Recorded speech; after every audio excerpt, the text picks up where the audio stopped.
ఒకసారి పరశురాముడు శివుడిని దర్శించుకోవడానికి కైలాసానికి వస్తాడు. ఆ సమయంలో శివుడు జ్ఞానంలో ఉంటాడు.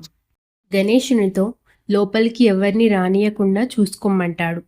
గణేశుడు తండ్రి ఆజ్ఞ ప్రకారం లోపలికి ఎవరిని వెళ్ళనివ్వడు. పరశురాముడు లోపలికి వెళ్ళడానికి ప్రయత్నిస్తాడు, కానీ గణేశుడు అడ్డుకుంటాడు. ఇప్పుడు లోపలికి వెళ్ళకూడదు అని చెప్తాడు. అప్పుడు పరశురాముడు కోపంతో నా మాట వినడం నీ కర్తవ్యం అంటాడు. వారిరువురి మధ్య వాగ్వాదం పెరిగి యుద్ధం మొదలవుతుంది. పరశురాముడు తన కర్ర మీద ఉన్న గొడ్డలితో గణేశుడిపై దాడి చేస్తాడు. గణేశుడు తనకున్న బలంతో పరశురాముడిని తిప్పికొట్టాడు.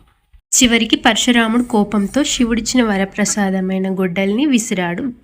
గణేశుడు తన తండ్రి ఇచ్చిన వరప్రసాదం కాబట్టి దాన్ని తిప్పికొట్టకుండా స్వీకరిస్తాడు. గొడ్డలి గణేశుడి ఎడమ దంతంను విరిచేసింది.